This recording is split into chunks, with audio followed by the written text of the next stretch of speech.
O mga kababayan, nakita nyo itong post si Dr. Lorraine Badoy? Isang meme photo lang ito mga kababayan ha, ni Madam Liza Araneta na may dala-dalang bigas at sibuyas mga kababayan. Sibuyas dahil aside sa amoy sibuyas ang kilikili ni Madam.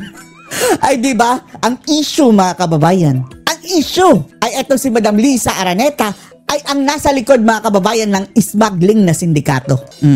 Naniniwala kayo mga kababayan? Totoo kaya na may kinalaman ang admiral na ito sa nangyayaring smuggling ng mga produkto papasok dito? Hindi na tayo nagulat mga kababayan dahil matagal na yang usap-usapan mga kababayan. Unang-una, pinasabog na yan ni Maharlika mga kababayan. Pangalawa, sinabi na rin ni Montulfo nung Marcos at anti-Duterte, matagal ng anti-Duterte si Montulfo.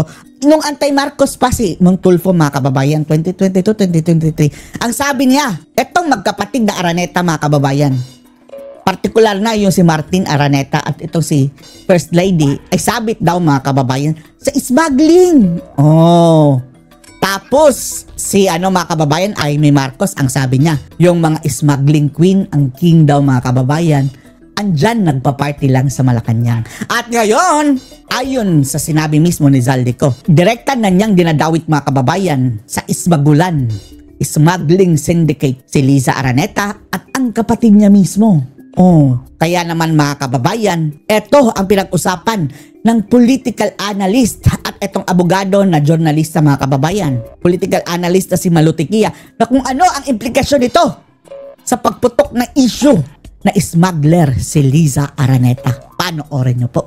Let's start with the latest video release of Congressman Zaldico. Yesterday, wherein Part 6 said that First Lady Liza Araneta Marcos and her brother Martin Araneta are involved in smuggling issues. Yak. Grabe, no? Tapos walang categorical nga kababayan na answer na walang denial.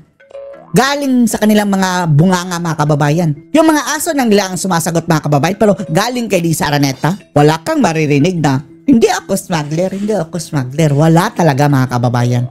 Pati yung kapatid niya. So walang denial. Being involved with rice importers and Martin Araneta being involved in onion smuggling. Rice at onion, Diyos ko Lord. Mga pangunahing mga kababayan, bilihin sa Pilipinas. Zaldico has also implicated President Bongbong Marcos himself and his son, Congressman Sandro Marcos. What is the impact of all of these allegations? Ano ang mga impacto nito? Impact sa ginawa ng mga impacto on Malacanang and PBBM's leadership? Well, on Malacanang, Karen, it would seem that it's being destroyed. It's being rocked by all these insinuations that talaga were used to be whispers. Whispers lang yan dati ha. Pero si Maharlika, pinagsisigawan na niya ng mga kababayan. Anong sabi nila kay Maharlika? Fake news! Ngayon mga kababayan, vindicated si Madam.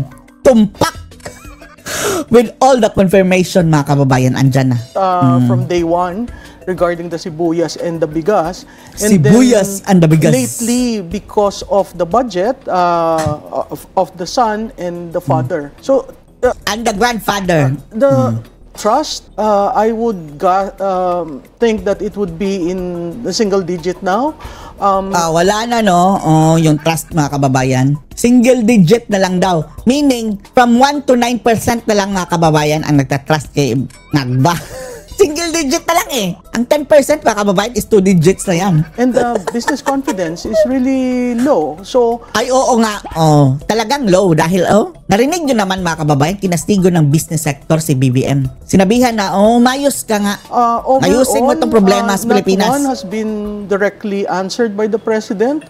And that is why the public has always been asking, confront it while you develop the cases and file cases, right? Oo nga mga kababayan, Ito mga bangag mga kababayan, hindi talaga sinasagot ng direkta mga issue mga kababayan. Example na lang, yung katanungan, addict ka ba? I will not dignify that with an answer. Tapos sabi, oh mga kurakot kayo, destabilisasyon niya ang ginagawa ninyo. Gusto niya kami ipabagsak. Diyos ko, Lord. Palagay niyo po ba, merong impact yung hindi pag-uwi ni Zaldico? The fact that he only says this in yung sa mga revelations niya, lahat sa Facebook lang. Ay, pero naiintindihan namin na hindi umuwi si Zaldico. For now. For now. Ano maaasahan nyo na patas na makukuhang hustisya ni Zaldico, mga kababayan, habang andito si BBM? Sa videos, pero hindi siya sworn statement. And just this morning, I was listening to an interview of DPWH Secretary Vince Dizon saying that wag natin paliwalaan si Zaldico kasi hindi na... who are you? Pinagtatanggol mo lang si Ngagba Vince Dizon. Tuta ka rin niya eh. At sino paniwalaan? Si BBM. Diyos ko Lord, siya nga ang nasa likod ng lahat ng ito.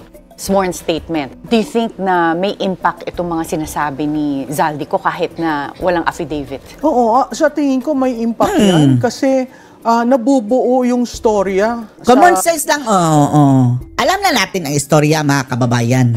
Alam na natin.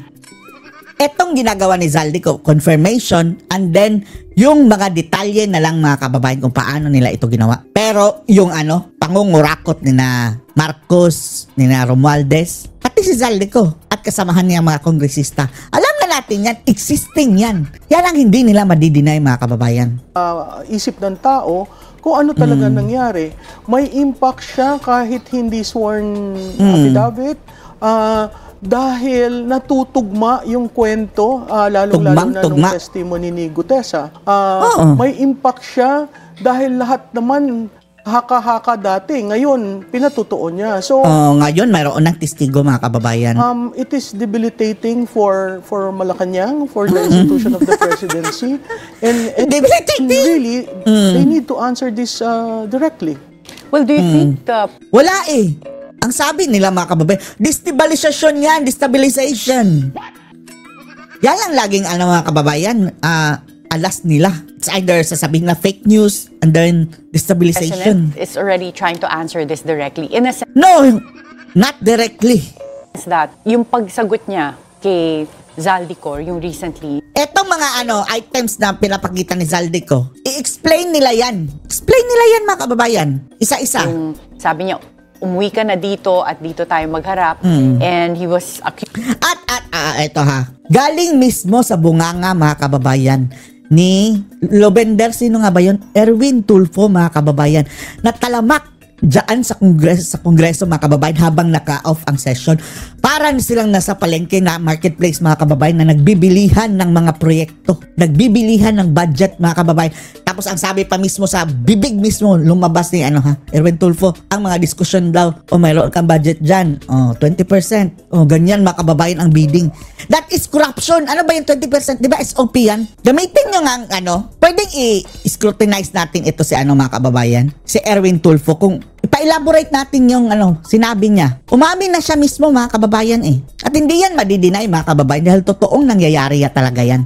That is the corruption, mga kababayan. Tapos ngayon, deny sila, deny. Ang mga buhaya. Using him of trying to blackmail him pagka hindi nila kinancel yung kanyang passport, ititigil daw yung paglabas ng videos, but he said he doesn't negotiate with criminals. Yung fact na siya na ngayon... Pinagtawanan lang ng abogado ni Zaldico, hindi daw yan totoo. Si Zaldico pa ang kayang i-blackmail ang presidente. Ang abogado daw, nagpunta daw kay Bangag, mga kababayan, ng blackmail. Hindi ka makukulong niyan? Presidente, iba-blackmail mo? Kung gayon, bakit hindi mo pinahulingan? Nagre-release din ng videos sa yung presidente and also giving updates about the flood control probe. Palagay niyo ba, this is a way for him to speak up publicly and answer allegations directly? Or is this showing na medyo nag-worry na sila or they're getting desperate as well with all the issues that are coming up? Well, Karen, looks like may worry na. The fact na nagpalit yung process nila ng communication at ang presidente na mismo ang humaharap at nag-explain on anything to do with the Mahiya Naman Kayo campaign. Unang-una, yung hindi nila gustong pabalikin si Congressman Ko Oh, dati no, yung hindi pa nagsasalita mga kababayan dahil gusto nila isilensyo eh. Pero natiktikan na ni Zaldico mga kababayan na posible talaga siyang ipatumba. Hindi talaga malayo mangyari mga kababayan na ipapatumba siya bago siya magsalita. Kaya ngayon, maganda itong mga kababayan pasabog ni Zaldico dahil hindi natin alam, malayo pa ang 2028 mga kababayan. Kung baka bigla na lang siyang mawala. Ngayon pa lang, sinabi na niya. Kasi nung una pa lang, may calls na ang public na i-cancel na ang passport. Pero ngayon nagpakatotoo siya at naglalabas ng mga kung ano-ano, dun nakakagulat. Tuwing release niya, may bagong elemento dun sa syndicate na nangyayari sa pamahalaan. Dun nakakagulat kasi hindi mo alam kung saan babagsak. That's why early on... Malalim pa yan mga kababayan, yung rabbit hole na yan. Malalim pa yan. At yung involvement ni Liza Araneta talaga.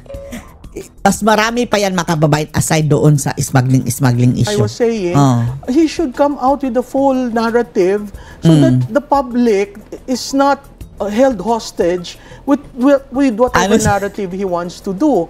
And we have, at a certain point, we have to be cognizant of the impact on institutions. We do not want the institution of the presidency to collapse. We do not want the institution of Congress to collapse. So all this add up to that. That's why I keep saying... Bahala sila mag-collapse ang Congress. Ang saya-saya natin mga kababayan. Diba gusto pa nga ni Tatay Digong dati na i-abolish siya lang ng Congress. That is the most rotten institution in the Philippines. Philippine Congress mga kababayan. The president should rotten to its core. Speaker Martin Romualdez should directly respond to the issues. And certainly... we would want closure on these things because it's been what? Wala na. Ang closure lang dito mga kababayan, mag-resign nga si Ngagba. Mag-resign and then makasuhan and then makulong. Tatlo sila na magkakapamilya mga kababayan. Liza Araneta and then si Sandro. Ay sali mo na si Tambaluslos. Since July? Yes, since July. This is terrible for anyone in the Terrible. bureaucracy, for any ordinary employee in the bureaucracy. The whole bureaucracy grinds to a halt because if I move and I decide, baka bumalik sa akin. So you see certain agencies just, floating and not really acting on their mandates. Okay, but when you think of how this all started, nag-start nga siya sa, sabi mo nga, July, sa SONA, na mahiya naman kayo. Hindi. Actually, nag-start yan mga kababayan, yung nagyabang siya na 5,500 flood control ang napagawa na niya. Isang taon. Tapos na fact check ng kalikasan mga kababayan. Simula doon, hindi na namatay ang issue ng flood control. And then, napilitan mga kababayan, napilitan. Dahil napahiya Hindi tinantanan ng publiko mga kababayan ang flood control. Na bilyon-bilyon ang ginastos. Napilitang maging hero, Herodes. And then, nakuryente ang sarili. But I've had people asking me, what is the end game to all of this, Attorney Karen? Kasi nalilito rin sila. Ang end game nito, it's not good for the Marcos, pero good for the Filipino people. Dahil hindi magtatagumpay ang kasamaan mga kababayan. Matatapos rin kayo mga jablo. Isip nga nila, Matatapos kung rin kayo. wala talagang kinalaman ang presidente, then it wouldn't come from him, yung statement na mahiya naman kayo. But now, Ngayon, ang purpose nga niyan mga kababayan ni Ngagba is to save his ass. Hindi na matatago mga kababayan At isa sa nag-prompt daw mga kababayan Isa sa nag-prompt daw niyan. Pumalag na mismo ang US State Department. Diba? Binalita ng US State Department mga kababayan na pervasive na ang kurakutan dyan sa Pilipinas. Ewan na natin kung anong sinabi ng mga kababayan. Diba? Amboy yan siya. Baka pinagbantaan siya. Kaya gumawa-gawa ng investigasyon ng kunwari. if his name is being implicated, including his family members, then what was his plan from the start? Ang plano nila, mamimili sila. Kaya nga nilagay nila si Boying Rimulya mga kababayan dyan. Pinilit talaga binend ang law. Dahil yan ang mag-handle mga kababayan ng kaso. That's what I said, I think, in one of the shows here, that it was not well thought of. The campaign of mahiya naman kayo Hindi was pinag-iisipan. just an afterthought, thinking that I can disassociate myself from the mess. But right now we see his name is being implicated on a daily basis, on every release Every of day. Congressman Ko. He is being dragged down, and there are no exit plans. I don't think the president There is no even thought exit. of you know, Ang exit plan niya, makababayan, wala na. Pagbaba niya, tatakas na yan, makababayan, sa Spain. May mansion na daw it will blow in his face and it will blow on the family, on the first family. So, napakahirap yung sitwasyon na hindi mo sasagutin. Yung ayaw mong sagutin dahil hindi sworn statement. So, sabihin mo yung totoo. How do you control the narrative? You control the narrative by telling the truth. And that's the only thing that people would want to see and hear. Unfortunately, we are being given a runaround and all things are being thrown at the window without the president saying thrown at the window. If Zaldico does come home, do you think he'll get a fair trial and he will be... Malabo mga kababayan. Pwera na lang kung patatagalin nila ang kaso mga kababayan hanggang bumabayan si BBM or until mag 2028. Sana nga lang, di ba? Dahil pipilitin nila mga kababayan na hindi makababa sa pwesto dahil once na bumaba talaga yan sa pwesto mga kababayan, himas rehas yung mga animal na yan. Well, I hope he will get a fair trial. Being secured is another thing. So I doubt Kasi very kung marami much, siyang alam, di ba? Oo, I doubt very much if he will come home. Lahat mga kababayan gagawin nila. Pananakot, blackmail, malamang torture. Kasi mukhang dala niya lahat yung records niya, yung documents niya to be able to release tables and all these names. Dala. The page of the GAB. It's like he has all the armaments to put down this administration. Unfortunately, he is one who benefited from it. I don't see in his daily novela. Sabi niya wala siya natanggap. Nobody would believe that, right? That's true. So kay congressman ko, oo, tumira ka, pero sabihin mo rin talaga ano naging parte mo. Kasi parang hugas kamay rin eh. Oo nga mga kababayan, yan din dito kay problema dito kay Zaldico. Hugas kamay din mga kababayan talaga. Talagang wala akong kasalanan. Lahat, mga kababayan, binigay daw niya. Wala ka talagang datong o wala kang SOP dyan for the boys. Imposible. Pag mo naman pasobrahan, Zaldico. Pag ka lang umasa na maa-absuelto ka niya na, Zaldico, pababaan lang natin yung sentensya mo. Pero hindi ka maa-absuelto. So, lahat ng Pilipino nagtataka, bilyon hugas kamay. So, Oo, at merong mga na-discover na mga helicopters and planes that are either linked to him or that he uses but are in the name of his company. PBBM reports that the Anti-Money Laundering Council has ordered the freezing of more assets of Zaldico. And this includes 2 helicopters and an airplane. DPWH has already recommended the charges be filed against former Speaker Martin Romualdez. Bakit ngayon lang, Ngayon lang, Fidris? Matagal na yan eh. Kung kailan nagsalita laban kay Marcos mga kababayan, tsaka pa nag-freeze. Tapos yung hindi pa nagsalita si Zaldico, hindi pa Fidris. Ayaw nga nila pauwiin. Ngayon, bigla-bigla si Ngagba mga kababayan, I will cancel your passport. Do you think that the AMLC will eventually also freeze assets of Speaker Martin Romualdez? I hope so, Karen, because you have to be fair. You cannot be, siding with one just because he is the first cousin. But still, it takes time for them to move on the former speaker. Yun ang hindi ko maintindihan. Yan mga kababayan. Kapag meron ng mga moves para magipit yan si Tambaloslos, pipiyak din yan. Sigurado maghahalo ang balat sa tinalupan mga kababayan. Dalawa na sila ni Zaldico. Na-i-implicate si Marcos mga kababayan. Antayin natin na mag-away na talaga si Tambaloslos at si Marcos mga kababayan dahil ang posibleng ending niyan, tanggal sa pwesto yan si Marcos. Sino magbe-benefit? Yung Vice President. Ang Vice President na bahala mga kababayan si Sara Duterte magiging presidente. Siya na bahala mapa-investigate. Magsinungaling kayo ng magsinungaling. Pero titingnan natin ang mga ebidensya. Diyan naman talaga dapat mga kababayan. Hindi yung sino-sino pang mga dyan, mga chichiburetsing pinaggagawa. When you look at things in the House of Representatives, nobody moves there unless blessed by the Speaker. Nobody goes beyond their jurisdiction in terms of committee unless ordered by the Speaker. So, I don't know why he is being treated that way. Probably he might have a role later on in this striptease that, we might be surprised if the Speaker then says, you were involved. Yan ang inaantay natin. Yan ang sinasabi natin mga kababayan na sabihin niyang involved ang presidente. Filean siya ng kaso. Do you think there will come a point where he will point to the president himself should there be an involvement of the president? I think that's part of the backroom negotiations happening as we talk. There are certain politicians who do not want their names included.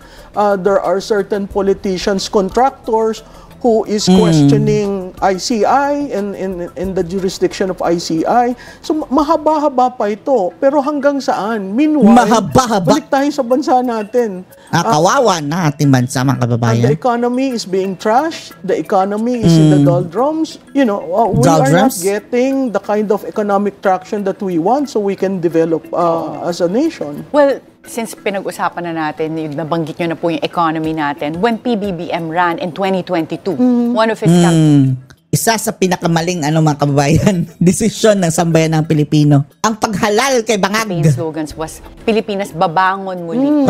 Babangag na. Our stock market had the worst performance this year. The peso exchange rate is at an all-time low and investments are down. So parang kabaliktaran ng babangon tayo muli. Do you think the government has a game plan to improve the economy of the Philippines? And Wala na.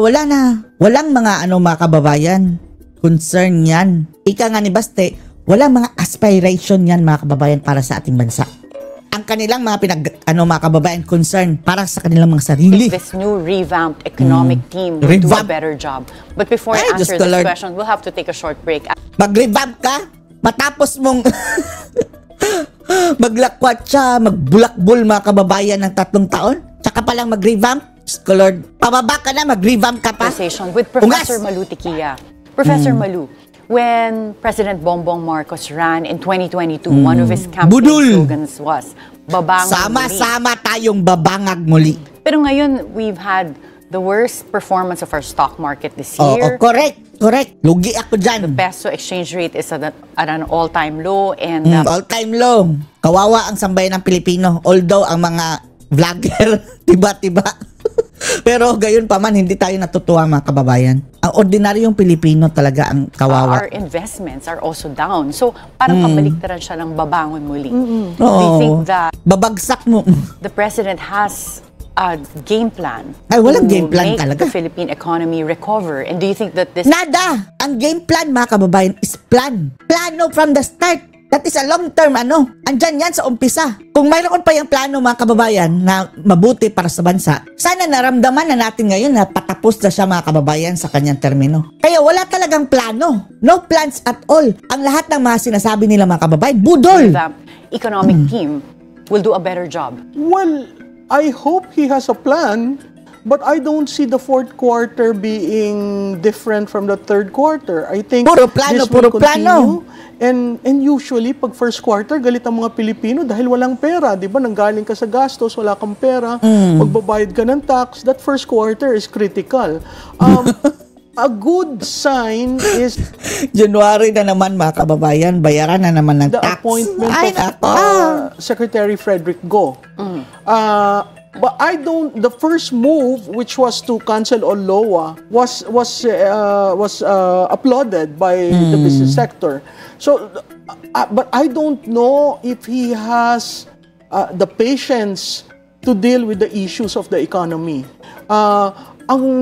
Very problematic in the series of factors that you mentioned was capital formation. We're negative. Why are we negative? Capital formation for the simple reason that there is no pump-priming of the economy. There are no infra projects. Wala nga infra, no? Mga build, mga kababayan.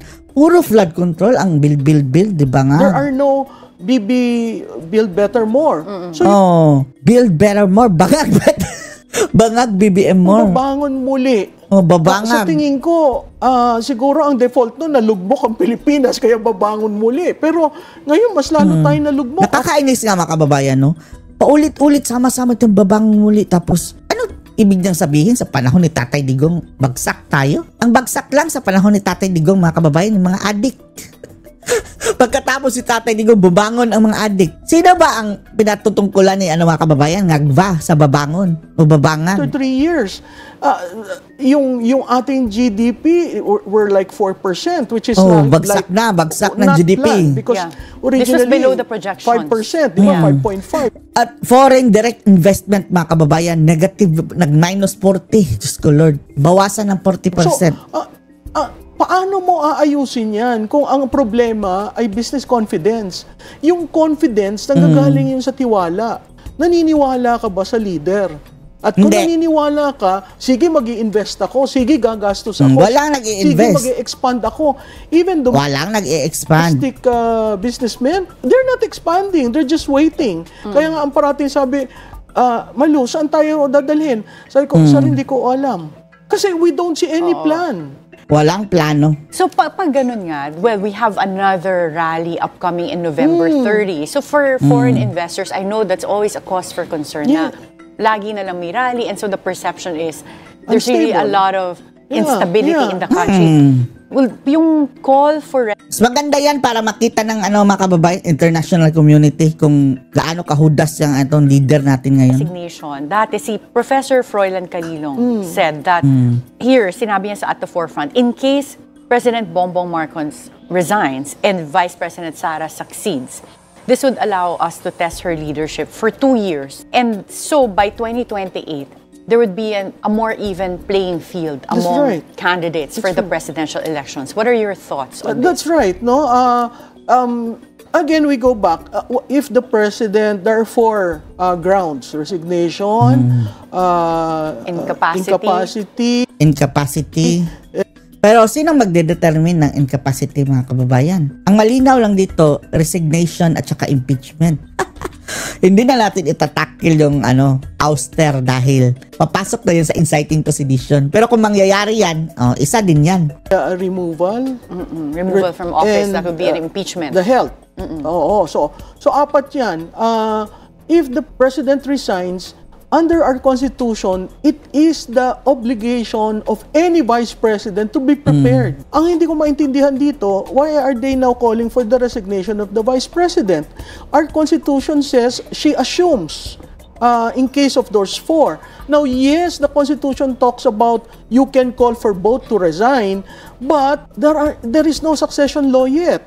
The Constitution has been there since Gusto nila si Tuta Soto. Ay, nako, one ball. 1987. And there were some who filed, but nobody really mustered enough support to make it a Republic Act. Yeah, well, there are groups that are calling for the resignation of both the president and the vice president. And yan ang mga rebelde, mga dilaw, mga kababayan, anti-Duterte, the minority. To have a transition council instead. What are your thoughts on that? Unconstitutional. Lagi nilang sinasabi, uphold the Constitution, tapos unconstitutional yung pinag-iisip. Problem with the transition council is who appoints? Who tells them that you're only good for 30 days, 60 days, 90 days? That will add up to the instability that you were saying. When you see rallies, and I think there'll be more rallies after November 30, that's actually a recipe for investors to hold back and say, what is happening in the Philippines? Can we do this? And alam na mga kababayan ng mga investors na kurakot. 2026, we're chairing ASEAN. So how would this play around this thing? Lalong-lalo na kapag papatunayang bangag, mga kababayan talaga. Pero yung balita, mga kababayan, all over the world, yung sinabi ni Amy na addict si BBM. And then there is that talk about diplomacy and the position taken by the vice president. I think it's quite clear that we are in a multipolar world, and siding with one or the other doesn't work for the Philippines. So babalik ulit tayo dun sa kung ikaw ang nahalal na vice presidente. Yung twist, mga kababayan, ng mga ni Claire Castro. Ay nako, pinilit nilang pasagutin, mga kababayan. Una, deny si Sara na sabi ni Sara, refused ako. I will not answer that. And then pinilit, kinabukasan ulan, gano'n na naman, mga kababayan. Binigyan ng, sige, what if lang ito, VP Inday, what if lang naman? Are you ready to lead? Natural, sasabihin ni VP Inday na, yeah, kung aabot sa ganyang punto, di ready ako dahil yan ang aking mandato. Oh, si Claire Castro. That is destabilization. Ay, nako mga buwisit. Respetuhin mo yun kasi kasama dun sa pagtakbo nilang dalawa is the ability to govern and the mandate or the responsibility or the obligation of the Vice President to be prepared. Tapos si Claire Castro, destabilization na daw yun. Tapos ang pinatanong lang nila mga kababayan, yung kakampon din nilang media na sabing budol daw si Sara mga kababayan. Now that the Vice President says, if it happens, I am ready. O hindi nga si Sara ang mga kababayan talaga naglay ng premise. Ang media, ang reporter mga kababayan, ang naglagay ng if. Para lang makasagot si Sara, and then gagamitin nilang bala. And all Vice President should be like that. Undersecretary Claire Castro, in response to what Vice President Sara Duterte said na she's ready should the President resign, said that based on that statement, si Vice President Sara is a political destabilizer. Destabilizers daw. Hindi naman yung political destabilization kasi hindi naman siya nagsabi na, oh, umalis ka na dyan, ako na ang papalit, o mag-resign ka na. Wala. Ang media nga ang nagtanong. In fact, she was quiet and she... Quiet. You know, you have a Vice President who's very hesitant to be president, slide down to Vice President, hesitant to say anything. Si former President Gloria Macapagal Arroyo is one of the presidents that was able to succeed through the resignation of her predecessor. And ang perception ng mga tao, close si PGMA kay Vice President Sara.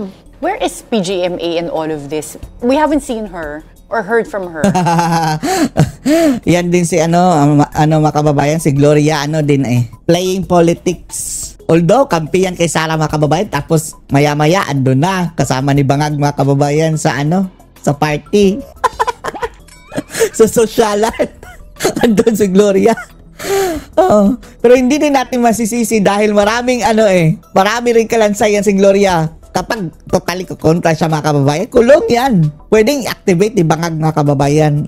Alam niyo naman kung paano gumalaw itong mga kabangagan. In a while. I think that's the recognition of the strength and the capability of the former Vice President to be mixing and sensing people. Playing it's politics. Quite clear that she is very much interested in this country. That's why she's still in the public office, and she wants a smooth transition. If ever something happens, na lang siguro, Gloria, mag-rest ka we na. follow the Constitution. Unless we declare the Constitution to be null and void, and we work on the junta or transition. But Are you in favor of that? Kasi No, si I'm not. DILG Secretary John Vic Remulla said that they have identified several personalities involved in... Unahin niyo si Gibo. Imbestigahan niyo si Gibo dahil ang pangalan ni Gibo ang lumulutang sa junta mga kababayan Siya daw iuupo.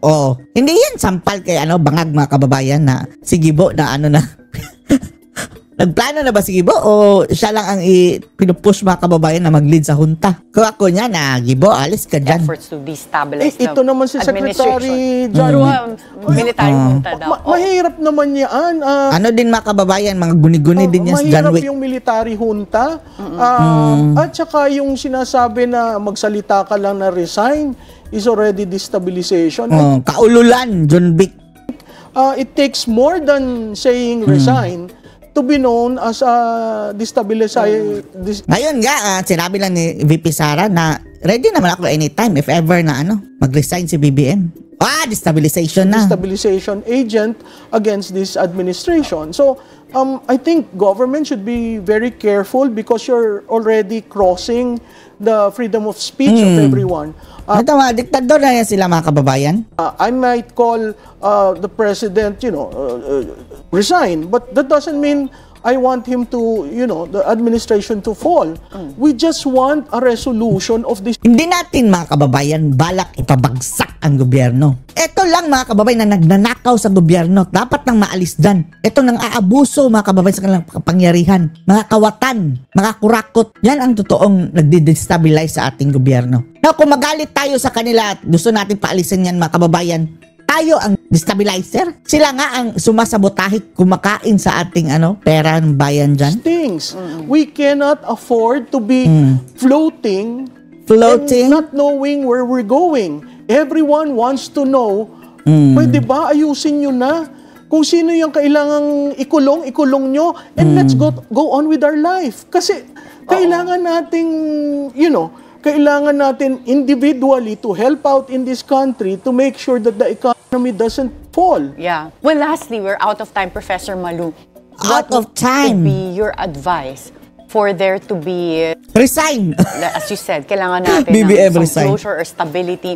How can this administration Wala na. The only way is to get out of the kitchen, take BBM. back some of the legitimacy or yung integrity to lead the country? Wala nang integrity. Or restore confidence? That's Yun. very hard because you need a president who tells the truth. Oh, ito ngayon sinungaling, If the mambubudol. president is not willing to engage Liar. with the public Oh. and say to the public, nagkamali ako, ito yung nangyari, then everyone will just throw whatever needs to be thrown at him because he doesn't want to be forthright. Napakahalaga ng isang presidente na matibay, may tiwala, Matibay. to handle all the problems, which is economic. So, he just has to confront the issues head on. Thank you so much, Professor Malu. Salamat, Madam Malu. Anong masasabi niyo dito mga kababayan? Post your comments below.